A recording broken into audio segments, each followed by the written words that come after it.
The Acadians are the descendants of French colonists who settled in Acadia during the 17th and 18th centuries, some of whom are also Acadians. The colony was located in what is now eastern Canada's Maritime provinces, as well as part of Quebec, and present-day Maine to the Kennebec River. Although today most of the Acadians and Québécois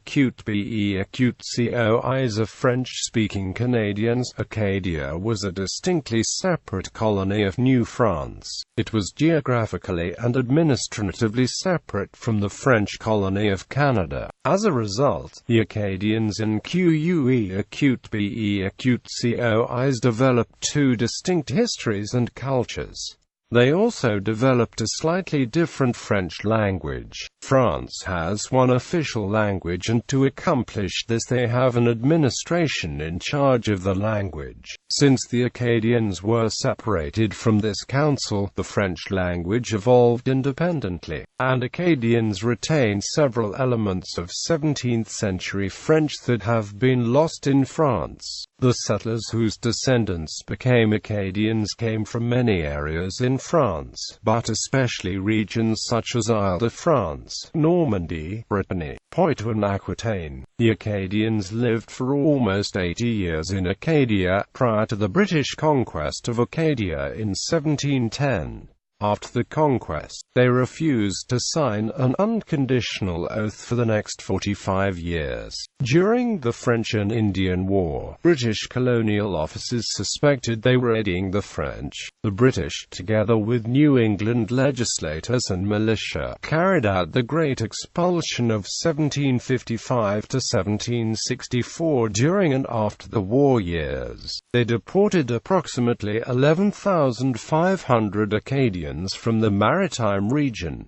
Approximately one-third perished from disease and drowning, although one historian compared this event to contemporary ethnic cleansing. Other historians suggested that the event is comparable with other deportations in history. Many Acadians migrated to present-day Louisiana state, where they developed what became known as Cajun culture. Others were transported to France. Some of those were settled secondarily to Louisiana by Henry Peyroux de la Coudrenière. Later on, many Acadians returned to the Maritime provinces of Canada, most specifically New Brunswick. Most who returned ended up in New Brunswick because they were barred by the British from resettling the lands and villages in the land that became Nova Scotia. Before the U.S. Revolutionary War, the Crown settled New England planters in former Acadian communities and farmland, as well as, after the war, Loyalists. British policy was to assimilate Acadians with the local populations where they resettled. Acadians speak a dialect of French called Acadian French. Many of those in the Moncton, New Brunswick area speak Quebecan English. The Louisiana Cajun descendants speak a dialect of American English called Cajun English, with several also speaking Cajun French, a close relative of the original dialect from Canada influenced by Spanish and West African languages.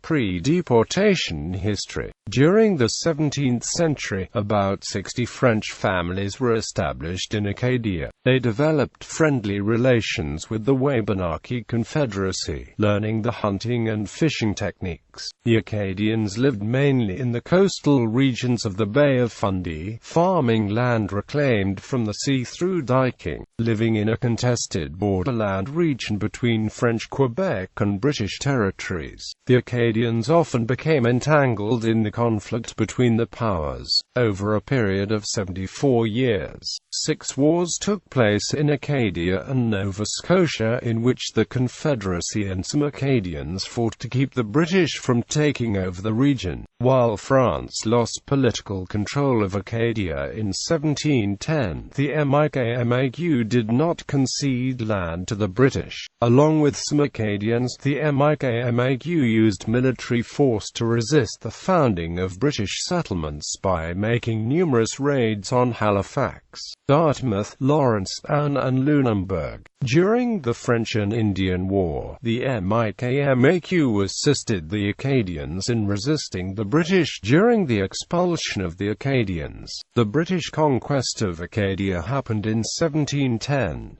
Over the next 45 years the Acadians refused to sign an unconditional oath of allegiance to Britain. Many were influenced by Father Jean-Louis Le Loutre, who from his arrival in 1738 until his capture in 1755 preached against the English devils. During this time period Acadians participated in various militia operations against the British and maintained vital supply lines to the French fortress of Louisbourg and Fort Beauséjour. During the French and Indian War, the British sought to neutralize any military threat Acadians posed and to interrupt the vital supply lines Acadians provided to Louisbourg by deporting Acadians from Acadia. Many Acadians might have signed an unconditional oath to the British monarchy had the circumstances been better, while other Acadians did not sign because they were clearly anti-British. For the Acadians who might have signed an unconditional oath, there were numerous reasons why they did not. The difficulty was partly religious, in that the British monarch was the head of the Church of England. Another significant issue was that an oath might commit male Acadians to fight against France during wartime. A related concern was whether their MIKMAQ neighbors might perceive this as acknowledging the British claim to Acadia rather than the MIKMAQ. As a result, signing an unconditional oath might have put Acadian villages in danger of attack from MIKMAQ. Deportation. In the Great Expulsion, after the Battle of Fort Beauséjour beginning in August 1755 under Lieutenant Governor Lawrence, approximately 11,500 Acadians were expelled, their lands and property confiscated, and in some cases the homes burned. The Acadians were deported throughout the British Eastern Seaboard colonies from New England to Georgia. Although measures were taken during the embarkation of the Acadians to the transport ship, some families became split up. Thousands were transported to France. Most of the Acadians who went to Louisiana were transported from France on 5 Spanish ships provided by the Spanish crown to populate their Louisiana colony and provide farmers to supply New Orleans. The Spanish had hired agents to seek out the dispossessed Acadians in Brittany, and the effort was kept secret so as not to anger the French king. These new arrivals from France joined the earlier wave expelled from Acadia, creating the Cajun population and culture. The Spanish forced the Acadians they had transported to settle along the Mississippi River to block British expansion, rather than western Louisiana where many of them had family and friends and where it was much easier to farm. Rebels among them marched to New Orleans and ousted the Spanish governor. The Spanish later sent infantry from other colonies to put down the rebellion and execute the leaders. After the rebellion in December of 1769, the Spanish governor O'Reilly permitted the Acadians who had settled across the river from Natchez to resettle on the Iberville or Amite River closer to New Orleans. A second and smaller expulsion occurred when the British took control of the north shore of what is now New Brunswick. After the fall of Quebec, the British lost interest and many Acadians returned to British North America, settling in coastal villages not occupied by American colonists. A few of these had evaded the British for several years, but the brutal winter weather eventually forced them to surrender. Some returnees settled in the region of Fort St. Anne, now Fredericton, but were later displaced by the arrival of the United Empire Loyalists after the American Revolution. In 2003, at the request of Acadian representatives, Queen Elizabeth II, Queen of Canada, issued a royal proclamation acknowledging the deportation and establishing July 28 as an annual day of commemoration, beginning in 2005. The day is called the Great Upheaval on some English-language calendars. Geography. The Acadians today live predominantly in the Canadian Maritime provinces, as well as parts of Quebec, Louisiana and Maine. In New Brunswick, Acadians inhabit the northern and eastern shores of New Brunswick, from Muscow Island, Isle-la-Mec including Carquet in the center, all the way to Neguac in the southern part, Grande-Anse in the eastern part and Campbellton through to St. Quentin in the northern part. Other groups of Acadians can be found in the Magdalen Islands and throughout other parts of Quebec. Many Acadians still live in and around the area of Madawaska, Maine, where the Acadians first landed and settled in what is now known as the St. John Valley. There are also Acadians in Prince Edward Island and Nova Scotia such as Cheticamp, Isle Madame, and Clare. East and West Pubnico, located at the end of the province, are the oldest regions still Acadian. The Acadians settled on the land before the deportation and returned to some of the same exact land after the deportation. Still others can be found in the southern and western regions of New Brunswick, western Newfoundland and in New England. Many of these latter communities have faced varying degrees of assimilation. For many families in predominantly Anglophone communities, French language attrition has occurred, particularly in younger generations. The Acadians who settled in Louisiana after 1764, known as Cajuns, have had a dominant cultural influence in many parishes, particularly in the southwestern area of the state known as Acadiana culture. Today Acadians are a vibrant minority, particularly in New Brunswick, Nova Scotia, Louisiana, and northern Maine. Since 1994, Le Congrès Mondial Acadien has united Acadians of the Maritimes, New England, and Louisiana. August 15th, the Feast of the Assumption, was adopted as the national feast day of the Acadians at the First Acadian National Convention, held in Memramcook, New Brunswick in 1881.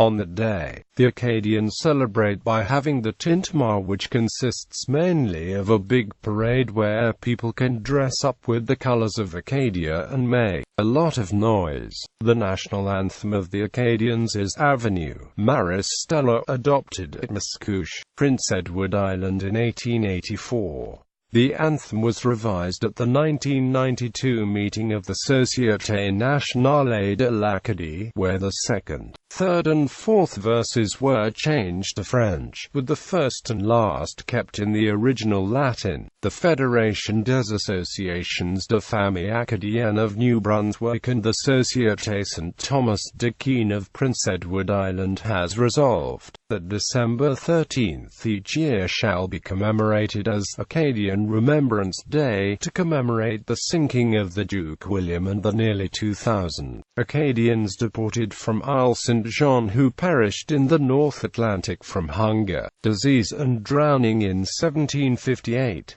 The event has been commemorated annually since 2004, and participants mark the event by wearing a black star. Today, there are cartoons featuring Acadian characters and an Acadian show named Acadiamin. Artistic commemorations of the expulsion in 1847. American writer Henry Wadsworth Longfellow published Evangeline, an epic poem loosely based on the events surrounding the 1755 deportation. The poem became an American classic and contributed to a rebirth of Acadian identity in both maritime Canada and in Louisiana. In the early 20th century, two statues were made of Evangeline, one in St. Martinville, Louisiana and the other in Grand Prairie, Nova Scotia, which both commemorate the expulsion. Robbie Robertson wrote a popular song based on the Acadian expulsion titled Acadian Driftwood, which appeared on the band's 1975 album, Northern Lights, Southern Cross.